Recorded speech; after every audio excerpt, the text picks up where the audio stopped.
dar inicio a otra edición de la Cuadratura del Círculo. En esta ocasión vamos a tocar el importante tema del canon minero pasado y futuro. Y tenemos como invitado al ex viceministro de Minas, Ricardo Lavó, experto en la materia, y nos acompañan Fernando Sillonis, Félix Jiménez, que somos asociados de IIG. Para empezar, Ricardo, bueno, agradeciéndote por tu amabilidad, yo quisiera centrar un poco la conversación, ¿no?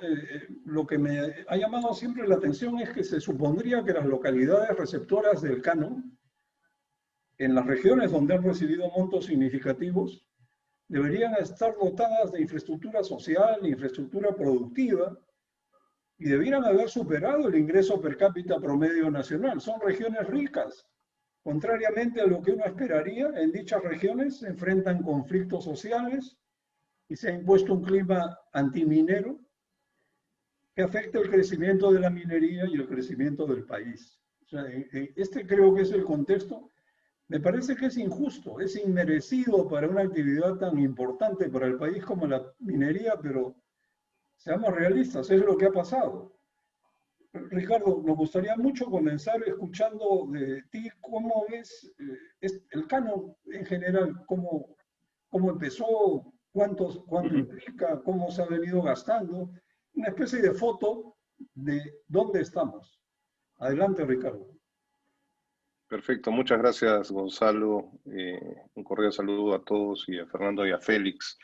Efectivamente, la riqueza con que nos ha dotado la naturaleza y para los creyentes a Dios, que nos ha brindado una geología rica en minerales, nos permite pues tener esta posibilidad de aprovecharlo, explotarlas, procesarlas, y a partir de eso generar riqueza. El canon minero es un concepto prácticamente único en el mundo que se creó hace muchos años en el Perú. Y este es un concepto, primero, es un concepto de distribución, no de recaudación. Lo que recauda el Estado son impuestos, tasas, contribuciones, ¿no? El canon se forma a través del 50% del impuesto a la renta que pagan las empresas mineras, se distribuye y transfiere a los gobiernos subnacionales. Eso es lo que se llama el canon minero. Es un concepto, como mencioné, que se creó hace muchos años. Han habido variaciones sobre cómo se realizan y a quiénes se realizan las transferencias y en qué porcentaje. Y el esquema actual, lamentablemente, no es perfectivo, no es perfecto, definitivamente como todo es perfectible, pero el esquema actual de distribución y transferencia lo que ha hecho es atomizar y concentrar los recursos en pocos. El esquema actual no premia la buena gestión o promueve la mala, por ponerlo de otra forma, tampoco promueve mucho la planificación. Y no reconoce algo muy importante que es la naturaleza no renovable de los recursos mineros. Si bien tenemos una gran riqueza y el Perú todavía le falta explorar y explotar mucho la riqueza, no necesariamente esa riqueza va a estar localizada en el mismo lugar, siempre. Y los minerales acá, como hay muchas minas que se han agotado, a lo largo de los años, y eso hay que reconocerlo, pero eso no es el fin del mundo tampoco, porque puede haber una solución, y yo lo que voy a mostrar ahora es justamente esas dimensiones en donde lamentablemente no se ha aprovechado esta riqueza, y también el esquema actual ignora la volatilidad de los mercados, porque el Perú y las empresas son, como los economistas decimos, somos tomadores de precios.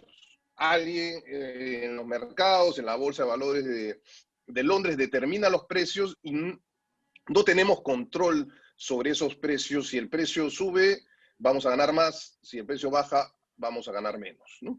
Y también el esquema actual ha desaprovechado la posibilidad de invertir esos recursos en otros instrumentos y hacer crecer esos recursos, ¿no? Solamente se ha visto el canon como una opción de gasto en infraestructura y en otro tipo de inversiones, pero no se ha visto como un fondo que pueda ir creciendo y multiplicándose para poder seguir realizando esos gastos. Y esa es mi propuesta y eso promueve el cambio. Y esto es basado en experiencias de otros países. ¿Qué es lo que ocurrió con el canon? Y aquí permítame presentar unos slides que he preparado que van a ayudar a los que nos ven para que entiendan mejor a lo que me estoy refiriendo. Actualmente, como mencioné, el canon minero es el 50% del impuesto a la renta. Esto se transfiere y se distribuye de esta manera. 10% van a los distritos, 25% van a la provincia, el 40% va a la región y hay otro porcentaje que va a las universidades. Este es el esquema de distribución actual y se distribuye en los distritos, provincias y regiones y universidades donde se explotan los recursos naturales. Hoy en día es el 50%, no siempre fue así. Hubo un cambio a mediados del 2001, que se implementó a partir del 2002, en donde el impuesto donde el canon minero solamente era el 20% del impuesto a la renta. Entonces se decidió hacer ese cambio. Entonces lo que ocurrió es que comenzaron a lanzar muchos recursos a municipalidades que no tenían la capacidad ni técnica ni humana para poder administrar estos recursos. Y hoy en día ese porcentaje, a partir de los 2000, donde ya las empresas mineras comenzaron a dar retorno, se ha convertido en montos significativos, ¿no? Tú mencionaste algo muy importante, Gonzalo, y yo siempre utilizo este esquema para explicar por qué la situación actual, en vez de convertirse en un círculo virtuoso, ¿no?, que la gente quiera más minería, se ha convertido en un círculo vicioso de que la gente rechace la minería o el culpable de toda esta situación no sea o se señale a quien no tiene la responsabilidad. Porque aquí hay distintas funciones y distintos responsables. Hay los que otorgan los derechos, hay quienes regulan, hay quienes trabajan las minas, que son las empresas privadas, hay quienes recaudan y hay encargados de gastar ese dinero, ¿no? Pero se está siendo responsable de una responsabilidad que no le corresponde, que en este caso las empresas privadas, de algo que le corresponde al Estado, ¿no? Y eso va en contra de la actividad. Por eso yo he analizado este tema por muchos años y yo he detectado, ¿no?, distintas razones por cuales hay tanto rechazo para la minería, y una de las principales es justamente que la gente, como tú bien dijiste, no siente en el bolsillo los beneficios, y hay el típico discurso de veo el camión de oro o cobre llevarse mi riqueza y no me queda nada para mí. La empresa cumple, ¿no? Y ahora ha aumentado incluso, y eso lo vamos a ver en un minuto, quien ha estado fallando es el Estado en transformar esa riqueza en desarrollo. El Perú ha recibido, gracias a la actividad minera, solamente en los últimos 10 años, más de 61.000 millones de soles en ingresos gracias a la actividad minera. ¿Qué es lo que sigue después? Una vez que la SUNAT ha recaudado todo a través de regalías, impuestos, viene, bueno, ¿ahora qué hacemos? ¿Quién es el responsable de gastar? Entonces se creó como uno de los mecanismos el canon minero de distribución y transferencia. Y ahí es donde está el esquema que les enseñé anteriormente. Más o menos la mitad se ha transferido, ¿no? Ahí hay una, digamos, es un poquito distinto porque viene, es un tema intertemporal, ¿no? Pero luego viene la responsabilidad de ejecutar lo que uno recibe. ¿Qué es lo que ha ocurrido? Lamentablemente, y acá solamente me estoy centrando en un tema que es engañoso, porque no necesariamente que inviertas el 100% quiere decir que eres totalmente, que has invertido bien. Aquí solamente viendo la variable de ejecución del presupuesto, en los últimos 10 años los gobiernos locales y regionales solamente han podido invertir el 65% de lo que han recibido. O sea, hay un 35% que no, que se ha quedado en sus cuentas bancarias, y a diferencia de otras transferencias que se le hacen a los gobiernos subnacionales, el canon minero se queda en las manos de los gobiernos subnacionales, no revierte como en el caso de otras partidas, ¿no? Ese es un tema importante en tener en cuenta. Entonces, como le dije aquí, este 65% no sabemos bien, hay algunos indicadores, hay algunos ejemplos de cómo se ha invertido. De repente, la calidad de esa inversión, una inversión planificada, una inversión que tiene recursos para mantenimiento, que no se cae a los 3 años, tal vez es un porcentaje mucho menor que ese 65%, ¿no? Entonces, acá no estamos midiendo calidad, solamente cantidad de gasto. Esto es todo lo que se ha transferido por canon en los últimos años, ¿no?, a las distintas entidades. Como ven, la mayoría se ha transferido, que es la barra naranja, a los gobiernos locales, o sea, son las municipalidades distritales y provinciales. Lo que está en rojo, a los gobiernos regionales. Todo lo que se ha distribuido en canon ha representado, dependiendo de los últimos años, entre un 6, el monto más bajo, hasta un 18% de todos los ingresos corrientes hacia el gobierno, ¿no? Entonces es un monto significativo para las arcas nacionales. En acumulado, como mencioné, es más de 61 mil millones de soles, ¿no? Algo que mencioné al inicio, esto es cómo se distribuye entre los distintos distritos, ¿no? Pocos distritos reciben más de 1.000 millones de soles, o han recibido en acumulado, y hay una atomización de que reciben menos de 1 millón, son la mayoría, ¿no?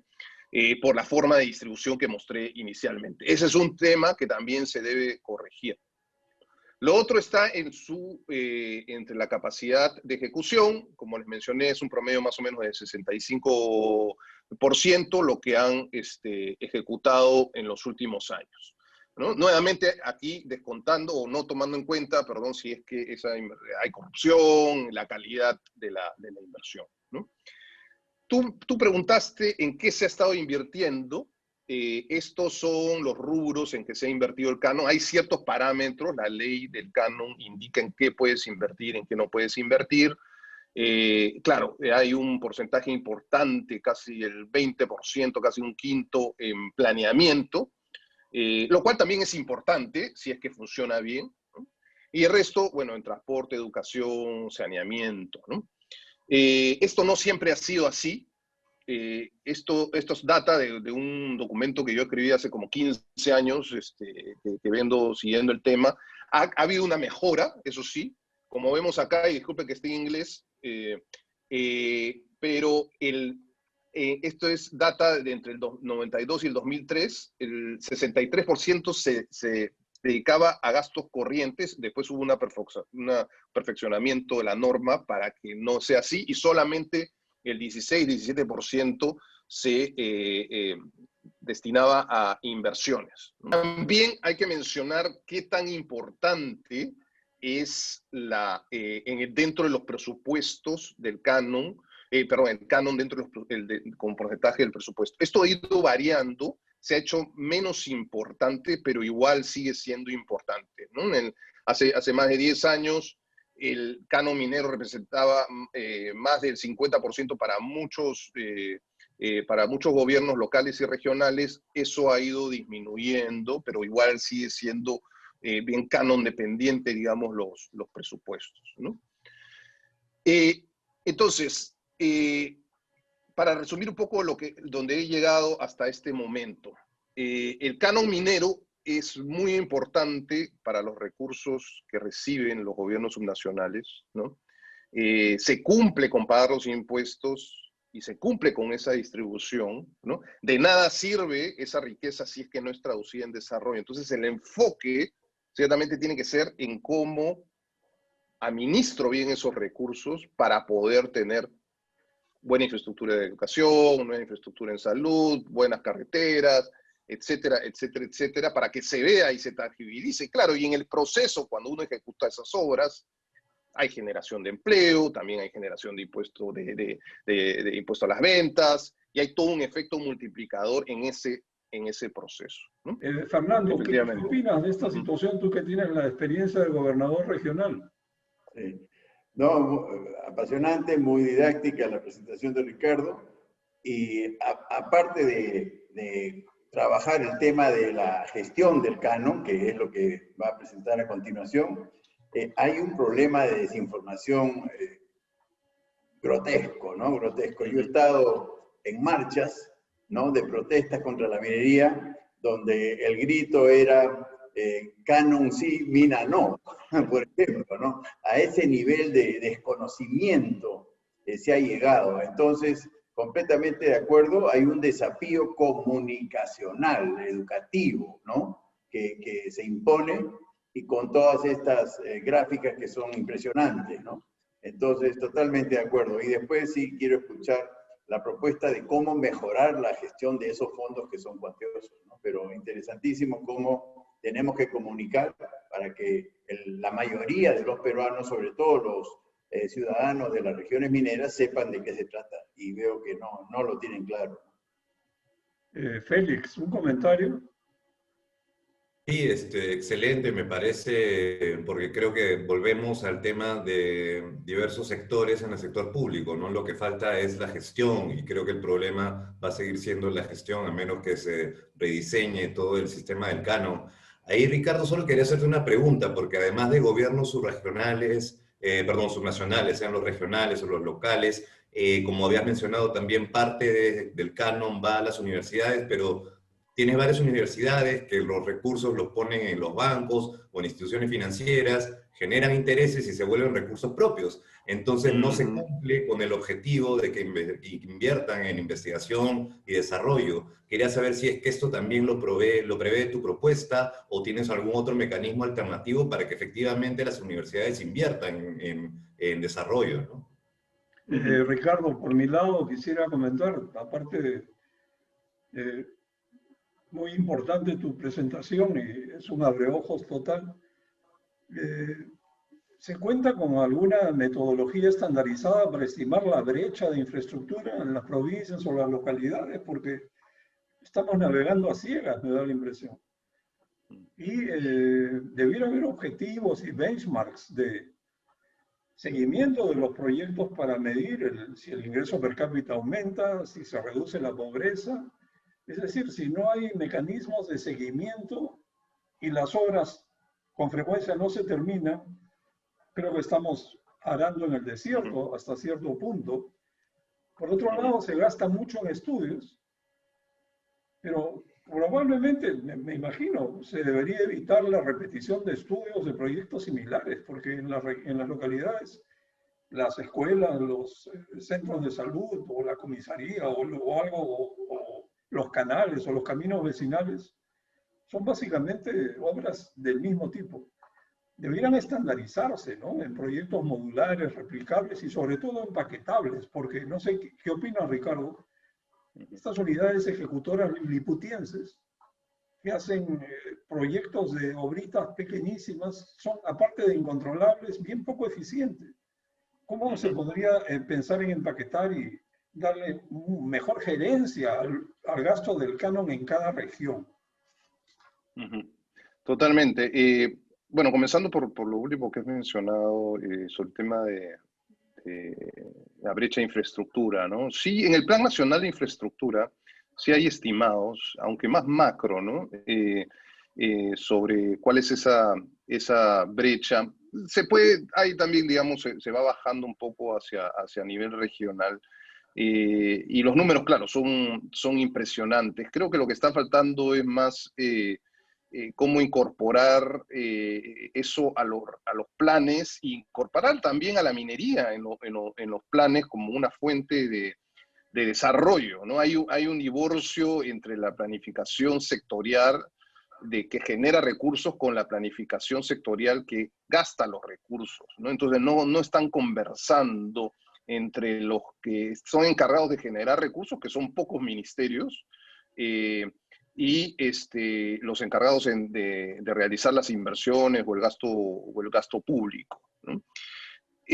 Sobre lo que tú preguntaste, Félix, las universidades efectivamente tienen recursos y claro, podría decirse que hay un poco de sacada de vuelta en cuanto a la utilización de esos recursos, que los intereses efectivamente se vuelven, se liberan y se pueden utilizar para otras cosas.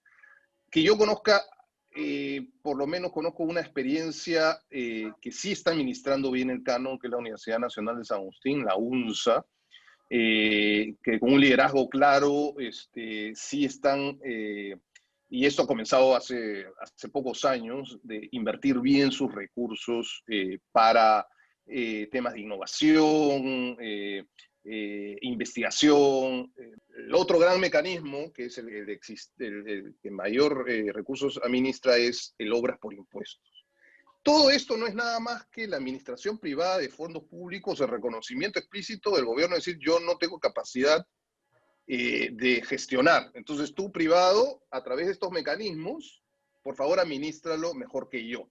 Y ha resultado que ha sido así, ¿no? Son mecanismos que han sido transparentes y han sido mucho más eficientes, ¿no? Entonces, eso me muestra que sí es posible administrar bien los recursos, ¿no?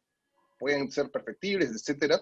Pero ¿cuál es mi crítica para esos mecanismos? Es que se han centrado también mucho en la ejecución y no se ha transferido esas competencias, se ha perdido la oportunidad de transferir las competencias para fortalecer justamente los gobiernos subnacionales. Pero siempre se va a recurrir al privado para la ejecución, porque el gobierno también contrata a la empresa X privada para que ejecute los proyectos, ¿no?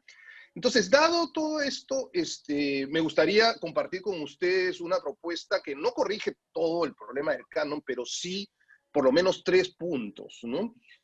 Uno es que sincera un poco la cantidad de recursos que se le da a los gobiernos subnacionales, dadas sus limitaciones en gestión. Entonces, ¿para qué darle tanto si no lo pueden gestionar? Lo otro es que acerca más al ciudadano, a la minería, al recibir recursos en el bolsillo directamente. Y lo otro es que el otro pájaro que matas de un solo tiro es que te permite que esa riqueza no se agote año a año, si es mal invertida, o sea un impacto muy de largo plazo, ¿no? Entonces, cómo abonar, así como los sistemas de los fondos de pensiones, cómo crear un fondo para que dé retornos, y si es que las minas se agotan en alguna zona, esa riqueza que se generó va a seguir dando retornos en el futuro. Entonces, eso es lo que yo quiero compartir ahora, salvo que tengan alguna pregunta. A ver, adelante, Fernando. Bueno, súper objetiva la presentación respecto del diagnóstico, ¿no? El canon son recursos cuantiosos que llegan a los gobiernos subnacionales y no se gastan en su totalidad y peor aún se gastan mal.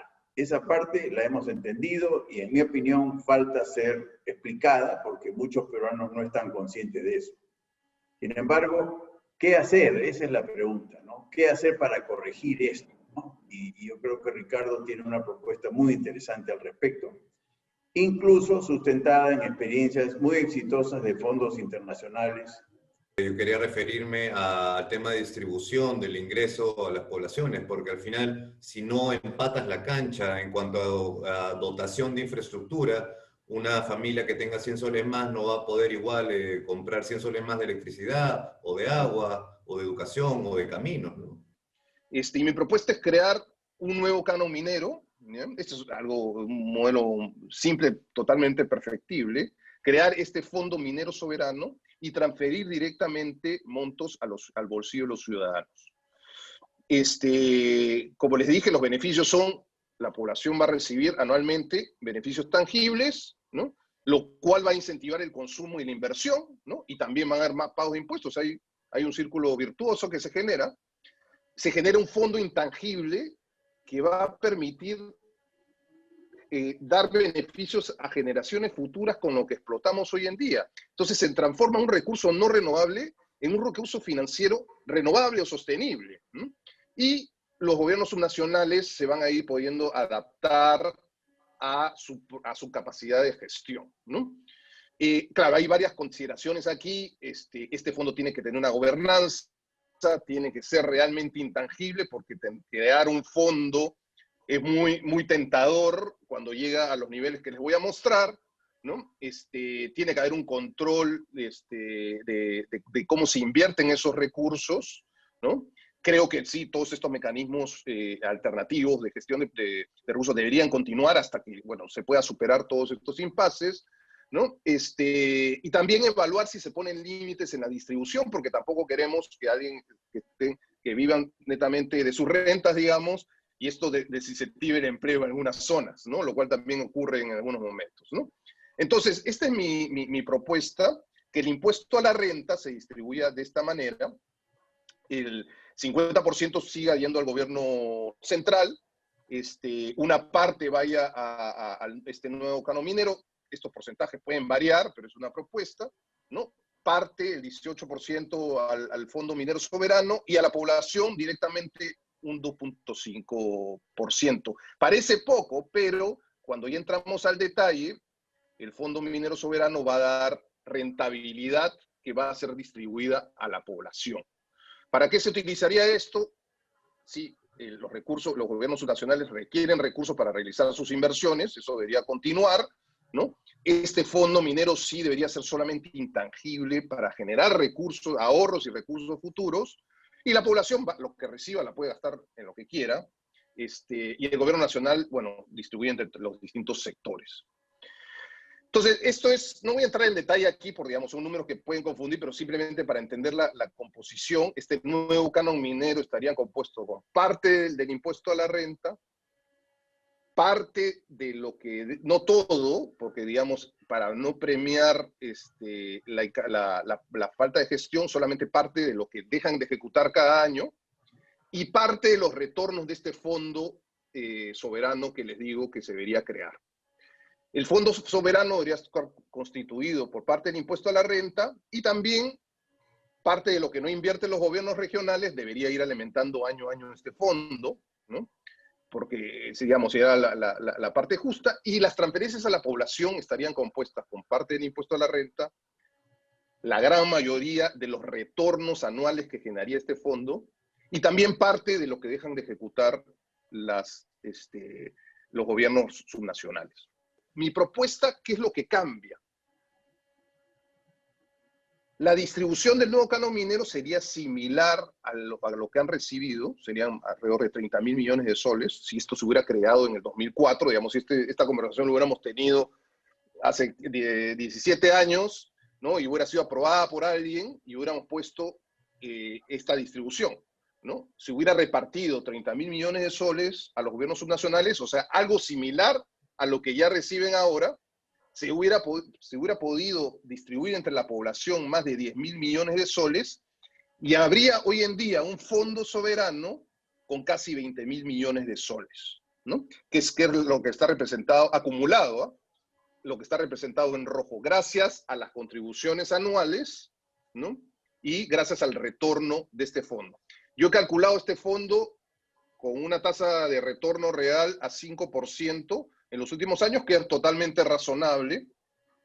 ¿Y de dónde he tomado estos ejemplos? En el mundo existen alrededor de 100 fondos soberanos, alimentados, la gran mayoría, por la explotación de recursos naturales, principalmente petróleo, ¿no? Y he tomado el ejemplo de dos países, de Noruega y de Estados Unidos, específicamente el fondo de Alaska. Y claro, la pregunta es que surge, oye, ¿esto es posible? ¿Esto realmente dan esos retornos? ¿Se puede guardar eso y cumplir esos objetivos? La respuesta es sí. Aquí les muestro el Fondo Soberano de Alaska. Comenzó a fines de los 70 con 50 millones de dólares, y hoy día tiene acumulado casi 60.000 millones de dólares. A la derecha vemos los retornos que han tenido, la mayoría buenos. Ha sido muy interesante escucharte, la propuesta es muy potente, efectivamente los fondos de Alaska y Noruega es un gran ejemplo. El tema es cómo conseguir el capital semilla, esos 50 milloncitos que dieron la partida. Porque hay que comenzar. Perdón, los recursos están. No hay, los recursos están ahí.